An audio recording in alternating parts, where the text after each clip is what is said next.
বিএনপির স্থায়ী কমিটির সদস্য ভোলা ৩ আসনের সংসদ সদস্য প্রার্থী মেজর অবসরপ্রাপ্ত হাফিজ উদ্দিন আহমেদ বলেছেন, বাংলাদেশ ও বাইরের পৃথিবীতে নিষ্ঠুরতম স্বৈরশাসক হিসাবে পরিচিতি লাভ করা শেখ হাসিনাকে ভারত অবিলম্বে বাংলাদেশে ফেরত পাঠাবে, এটাই আমরা আশা করি। শনিবার ভোলা রিটার্নিং অফিসারের দপ্তরে মনোনয়নপত্র যাচাই বাছাই শেষে সাংবাদিকদের সঙ্গে আলাপকালে তিনি এসব কথা বলেন। মেজর অবসরপ্রাপ্ত হাফিজ উদ্দিন আহমেদ বলেন, বাংলাদেশের নাগরিককে হত্যা করে গণতন্ত্রকামী মানুষের জীবন বিনষ্ট করে তারা ভারতে প্রবেশ করেছে কোনো বাধা ছাড়াই। এটি অত্যন্ত দুঃখজনক। আমরা আশা করব ভারত সরকার এ ধরনের কোনো উদ্যোগ নেবে না।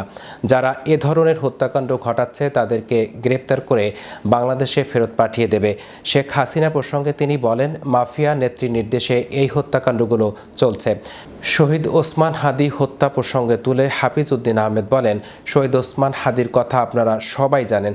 তাকে মর্মান্তিকভাবে সীমান্তের ওপর থেকে এসে ভারতের অর্থ সহায়তা ও পরিকল্পনার মাধ্যমে হত্যা করা হয়েছে। আওয়ামী লীগের স্থানীয় নেতাকর্মীরা খুনিকে আবারও ভারতে পাচার করে দিয়েছে। এতে জনমনে অনেক সন্দেহ সৃষ্টি হয়েছে।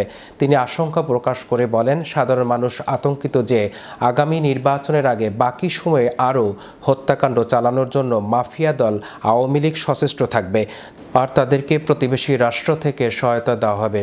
তাদের জন্য ভারতের বিভিন্ন জায়গায় অভয়াশ্রম গড়ে তোলা হয়েছে।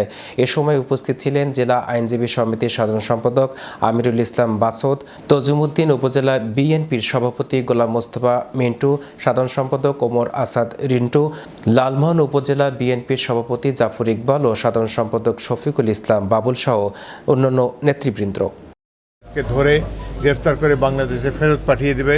এবং আমরা এটাও চাই যে মাফিয়া নেত্রীর নির্দেশে এই হত্যাকাণ্ডগুলো চলছে, যিনি বাংলাদেশে এবং বাইরেও পৃথিবীর নিষ্ঠুরতম স্বৈর শাসক হিসেবে পরিচিতি লাভ করেছেন, শেখ হাসিনাকে ভারত অবিলম্বে বাংলাদেশে ফেরত পাঠাবে, এটাই আমরা আশা করি।